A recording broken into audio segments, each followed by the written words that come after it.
Assalamualaikum warahmatullahi wabarakatuh. Perkenalkan, saya Maharani Putri dari Prodi Manajemen dengan NIM 250201011132 kelas MJ 217 dengan mata kuliahan pengantar akuntansi 2. Ya. Materi yang saya akan bahas pada kali ini adalah pertemuan di sesi 6 dengan topik liabilitas lancar. Sebelum masuk ke materi inti, saya akan sampaikan untuk 8 tujuan pembelajaran kita hari ini. Oke. Untuk materi pertama, kita akan menjelaskan kewajiban lancar dan mengidentifikasi jenis-jenis utama kewajiban. Yang kedua, kita akan menjelaskan mendeskripsikan akuntansi untuk wesel bayar. Ketiga, menjelaskan akuntansi untuk kewajiban wesel lainnya. Dan yang keempat, menjelaskan mengapa obligasi diterbitkan dan mengidentifikasi jenis-jenis obligasi. Untuk materi yang kelima, menyiapkan jurnal untuk penerbitan obligasi dan beban bunga. Keenam, mendeskripsikan jurnal saat obligasi dilunasi atau ditebus kembali. Ketujuh, mendeskripsikan akuntansi untuk wesel bayar jangka panjang. Dan yang ke-8, mengidentifikasi mode penyajian dan analis kewajiban tidak lancar. Nah, di pertemuan kali ini kita akan fokus pada bagian kewajiban lancarnya. Apa itu kewajiban lancar? Kewajiban lancar adalah kewajiban yang biasanya dibayar dengan menggunakan aset lancar dan memiliki jatuh tempo yang pendek atau biasanya kurang lebih dari 1 tahun. Oke, beberapa contoh kewajiban lancar antara lain utang usaha atau utang dagang, wesel bayar, sewa diterima di muka, utang gaji, dan bagian dari utang jangka panjang yang jatuh temponya sekarang. Secara lebih rinci, kewajiban lancar memiliki 2 karakteristik utama. Yang pertama, perusahaan memperkirakan untuk membayar utang tersebut menggunakan aset lancar yang dimiliki atau dari timbulnya kewajiban lancar lainnya. Yang kedua, perusahaan akan membayar utang tersebut dalam periode 1 tahun atau 1 siklus operasional, mana yang lebih lama di antara keduanya. Oke, salah satu jenis kewajiban lancar adalah wesel bayar. Wesel bayar memiliki karakteristik sebagai berikut. Merupakan janji berbayar tertulis, mensyaratkan peminjaman untuk membayar bunga, dan diterbitkan dalam beberapa periode waktu.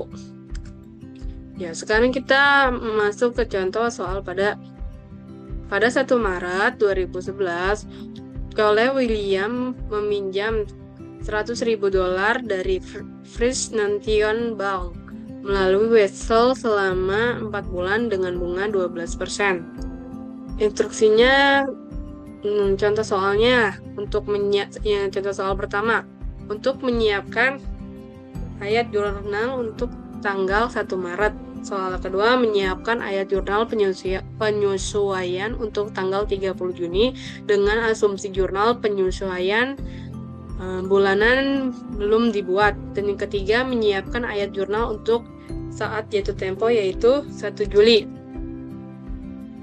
Baik, untuk menjawab pertanyaan yang sebelumnya, pada jurnal pada tanggal 1 Maret, pada saat diterima pinjaman dari bank, debitnya adalah kas 100.000 dan kreditnya adalah wesel bayar. Kemudian pada tanggal 30 Juni, kita mencatat adanya beban bunga jurnal penyesuaian untuk beban bunga.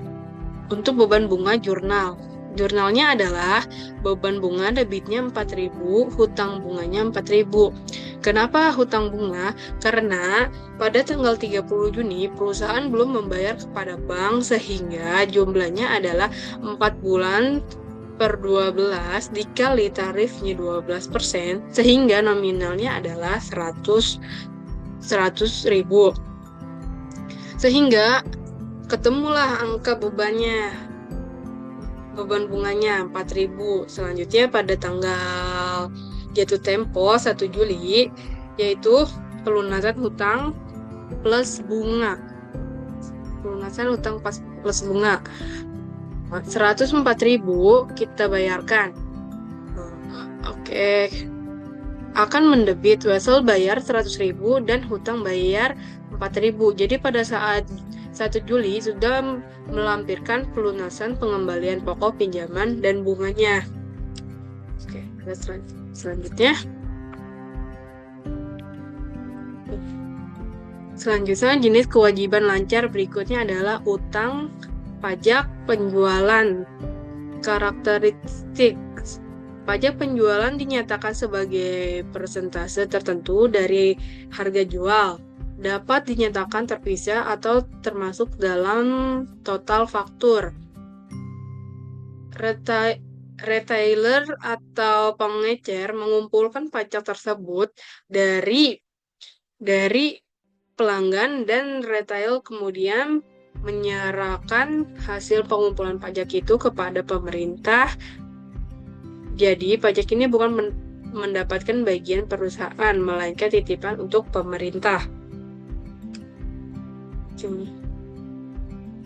Selanjutnya, contoh pada tanggal 25 Maret, pembacaan mesin kas atau register kas colek grosir menunjukkan penjualan sebesar 10.000 dengan pajak penjualan sebesar 600. Tarif pajak penjualannya adalah 6%. Oke. Jurnal yang kita buat untuk mencatat adalah penjualan. Kita debit kas 10.000 sebesar harga sayur yang kita jual plus pajak penjualan 10.600. Kreditnya adalah penjualan mencatat adanya utang pajak penjualan. Baik, selanjutnya ada jenis kewajiban lancar bernama pendapatan diterima di muka, yaitu pendapat yang diterima sebelumnya perusahaan mengirimkan barang atau menyediakan jasanya. Prosesnya melalui 2 tahap. Tahap yang pertama, saat menerima uang, perusahaan mendebit akun kas dan mengkredit akun kewajiban lancar bernama pendapatan diterima di muka. Untuk tahap kedua, saat perusahaan benar-benar memperoleh pendapatan tersebut atau misalnya jasa sudah diberikan, perusahaan mendebit akun pendapat diterima di muka dan mengkredit akun pendapatan. Jenis usaha yang umum memiliki akun ini antara lain perusahaan penerbangan, penerbitan majalah, hotel, dan perusahaan asuransi. Baik, selanjutnya contoh soal. Superior University menjual 10.000 tiket pertandingan football seharga $50 per tiket untuk 5 jadwal pertandingan. Saat penjualan tiket pada tanggal 6 Agustus, kas atau debit 500.000. Pendapatan diterima di muka atau kredit 50.000. Saat sekolah menyelesaikan pertandingan pada tanggal 7 September, karena baru 1 dari 5 pertandingan yang selesai, jadi diakui 1/5 dari totalnya yaitu $100.000. Pendapatan diterima di muka atau debitnya adalah 100.000. Pendapatan tiket atau kreditnya 100.000. Menariknya penanaman akun ini berbeda-beda tergantung jenis-jenis usahanya. Oke, untuk jenis-jenis usahanya, yang pertama perusahaan penerbangan, pendapatan tiket penumpang diterima menerima di muka disebutnya pendapatan tiket penumpang. Penerbitan majalah, pendapatan langganan diterima di muka dapat disebut sebagai pendapatan langganan. Hotel, pendapatan sewa diterima di muka dapat juga disebut sebagai pendapatan sewa. Perusahaan asuransi, pendapatan premi diterima di muka bisa disebut sebagai pendapatan premi.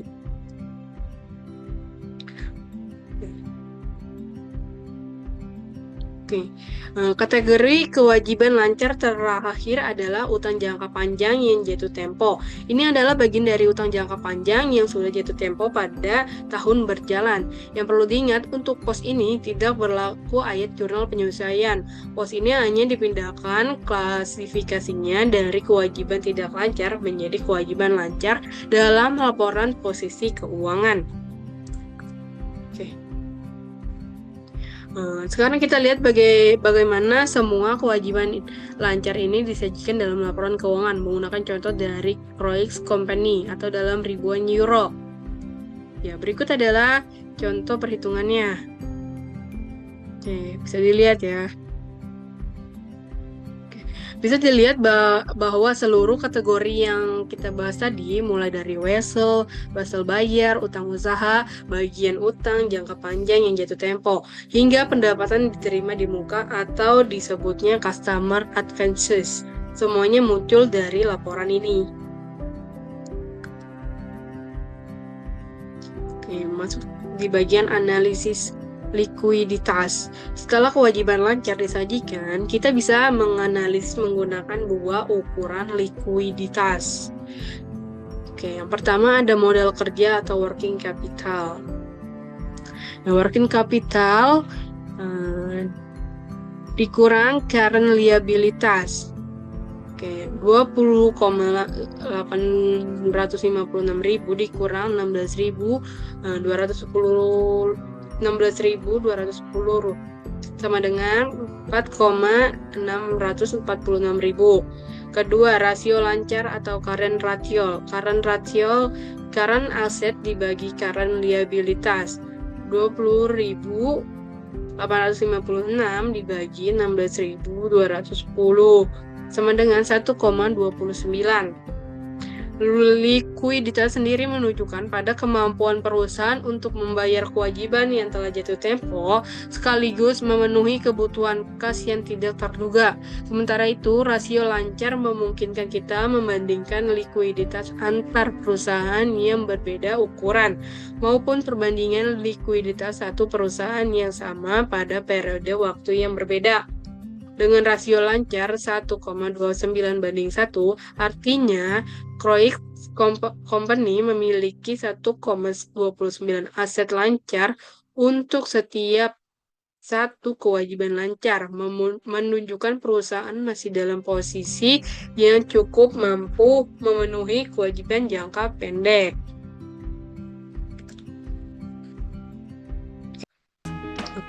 Demikian presentasi saya mengenai liabilitas lancar. Kita telah membahas mulai dari pengertian dan karakteristik kewajiban lancar, jenis-jenisnya seperti wesel, bayar, utang, pajak, penjualan, pendapatan diterima di muka, hingga utang jangka panjang yang jatuh tempo, sampai bagaimana cara menyajikan menganalisis dalam laporan keuangan.